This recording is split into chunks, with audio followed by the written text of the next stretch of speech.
Bismillahirrahmanirrahim. Assalamu alaikum. I hope you all are fine and staying safe and happy.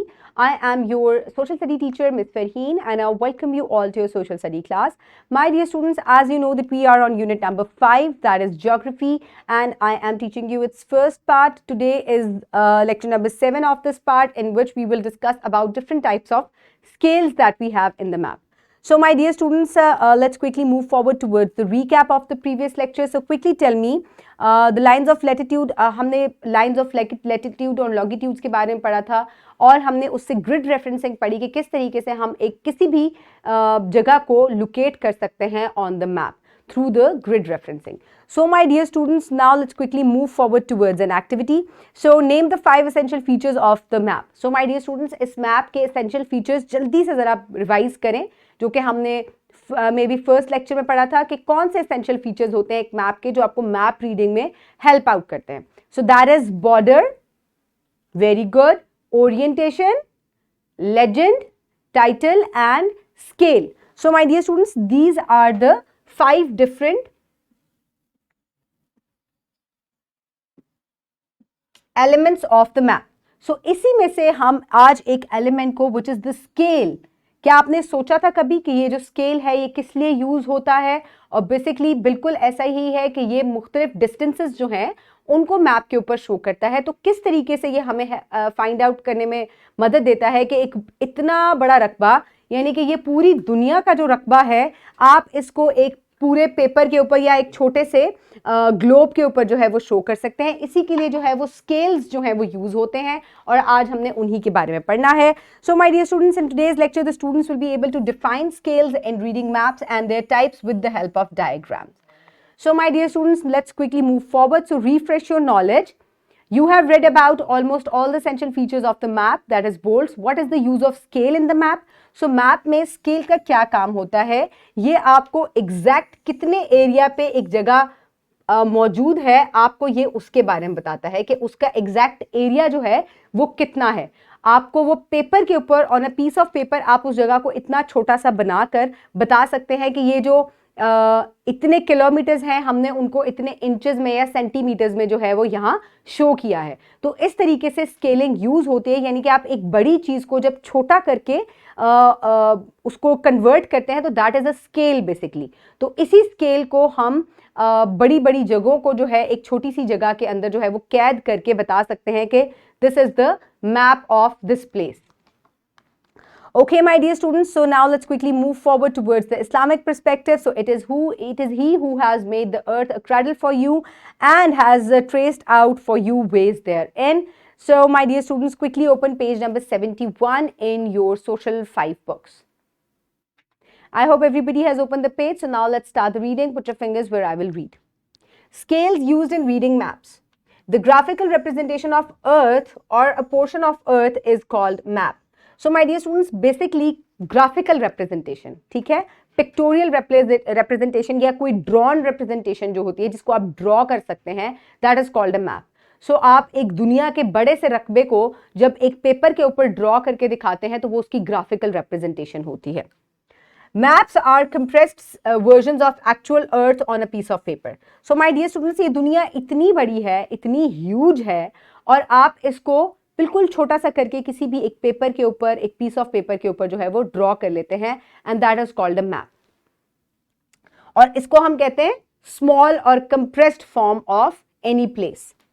This relationship between the size of actual earth features and the size of the features mentioned on the map is called the scale. So my dear students, basically जो actual size है अर्थ का वो तो आप piece of paper के ऊपर नहीं बना सकते ना, क्योंकि आपको कितने पेपर चाहिए होंगे अर्थ बनाने के लिए, एग्जैक्ट अर्थ अगर आप ड्रॉ करना शुरू कर दें, विच इज इम्पॉसिबल. सो उसी के लिए जब आप उसको स्मॉल कर देते हैं, आप दुनिया के किसी भी, फॉर एग्जाम्पल जब आप पाकिस्तान ड्रॉ करते हैं, आप उसका नक्शा बनाते हैं, तो आप क्या करते हैं, आप इतने बड़े पाकिस्तान को एक छोटी सी जगह में बना लेते हैं और फिर आप उसके साथ जो है स्केल्स दे देते हैं और आप बता देते हैं कि इतने जो किलोमीटर्स हैं उनको हमने इतने इज इक्वल टू इतने सेंटीमीटर्स, और आप इस तरीके से जो है उसकी स्केलिंग करते हैं।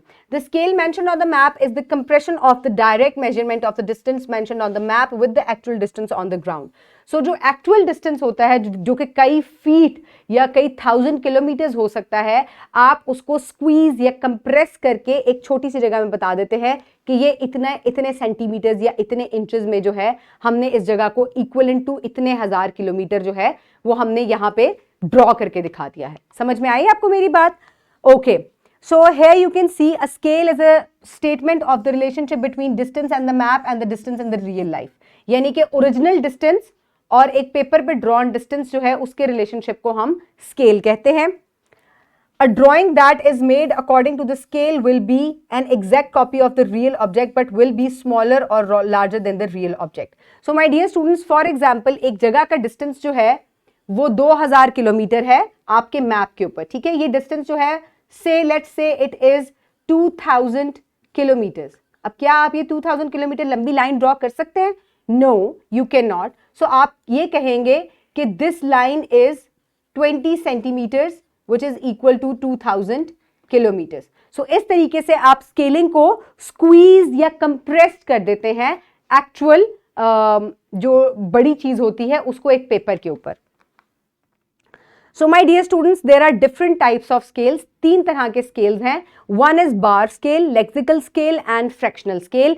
अब जो lexical scale होता है उसको हम word scale भी कहते हैं, यानी कि अगर कहीं पर लिखा हुआ है 1 centimetre is equal to 250 kilometre, so this type of scale is called lexical scale और इसको वर्ड स्केल भी कहा जाता है।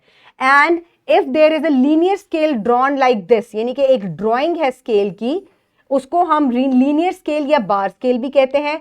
और अगर कहीं भी 1:25 lakhs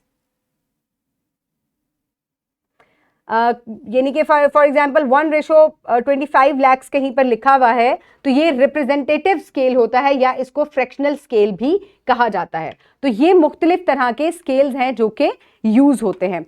The scales represented in the form of bars is called bar scale। The length of the bar represents the actual length on the ground। Bar scale is also called graphical scale। So my dear students, कोई भी bar scale जो है, अब आप ये देख सकते हैं कि किलोमीटर्स और माइल्स को आपने इस तरीके से ड्रॉ करके जब दिखाया तो आपने उसको कहा कि ये जो है एक बार स्केल है। यहां पे ये बार स्केल जो है वो शो किया गया है। Then comes the lexical scale। The scale represented by the verbal statement in the text or ratios between numbers or fractions is called the lexical scale। Their representation on the map is as follows: 1 centimeter of 100 meters to 100 meters। The statement indicates that 1 centimeter on map is equal to 100 meters on the ground। So इस तरह के scale को हम lexical scale कहते हैं। For example, 1 centimeter here in this map is equal to 8 kilometers। ठीक है, यानी कि ऑन ग्राउंड ये 8 किलोमीटर है, लेकिन जब आप इसको यहां ड्रॉ करेंगे तो ये 1 सेंटीमीटर के इक्वल हो जाएगा। Then comes the fractional scale. When the distance of the earth is representative through ratio or fraction, it is called fraction scale। For example, 1:1000, it means 1 unit of the map is equal to 1000 same units on the actual ground। So अगर ratio में आपको कहीं पे scale दिखे नजर आए किसी map पे तो वो फ्रैक्शनल स्केल है। जैसे कि यहां पर बताया जा रहा है कि 1:1000 का मतलब ये है कि अगर एक यूनिट मैप के ऊपर 1 है तो वो एक्चुअल ग्राउंड में 1000 यूनिट्स के इक्वल है। ठीक है, तो इस तरीके से बड़े स्केल को, बड़े एरिया को जब छोटी जगह पे स्क्वीज या कंप्रेस करके छोटे यूनिट्स के अंदर दिखाया जाता है तो उनको हम स्केल्स कहते हैं, और वो 3 तरह के हैं जो कि मैंने आपको बताए हैं। So my dear students, what is the difference among the scale through which we read a map? Yes, there is bar scale, word scale and fractional scale। और इनके दरमियान ये डिफरेंट टाइप्स हैं स्केल्स की, और किस तरीके से स्केल जो है वो डिफरेंट होता है एक्चुअल रीडिंग से, क्योंकि actual reading is very big और उसको हम मैप पे कंप्रेस कर लेते हैं। For practice you can download this worksheet। So my dear students, it is very easy। Identify the different scales used in the map reading, write their names and define each type। So यहाँ पे 3 different तरह के scales जो है मैंने आपको with pictures show किए हैं। आपने इनको आइडेंटिफाई करना है कि ये स्केल कौन सा है, ये कौन सा है और ये कौन सा है, और उसके बाद इनके नेम्स लिखने के बाद आपने इनके बारे में जो है थोड़ा सा इनकी डेफिनेशन भी लिखनी है. Pause the video and quickly finish it.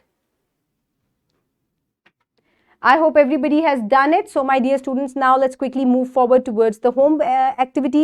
Draw an imaginary map of your town or city. In this map, draw the location of your school, home, hospital and market. Then show an estimated distance among them on the map with bar scale. So my dear students, अब आपने क्या करना है कि आपने मुख्तलिफ areas अपने एक इमेजिनरी मैप बनाए और उसके बाद जैसे आपका स्कूल जो है आपके घर से 2 किलोमीटर पे है, तो आप उसको मैप पे किस तरह स्क्वीज इन करके जो है वो डिस्टेंस दिखाएंगे, बार स्केल की मदद से आपने उसको ड्रॉ करना है. So this will be your homework. And my dear students, in today's lecture, we have discussed about 3 different types of scales: bar scale, lexical scale and fractional scale. ये तमाम scales जो हैं ये हमें actual जो area होता है उसको कंप्रेस करने में मदद देते हैं on a piece of paper और on a very small place. So my dear students, I hope you have enjoyed today's lecture. Next lecture में मैं आपको रिव्यू करवाऊंगी इसी यूनिट का या इस पार्ट का. Have a good day. Thank you so much and Allah Hafiz.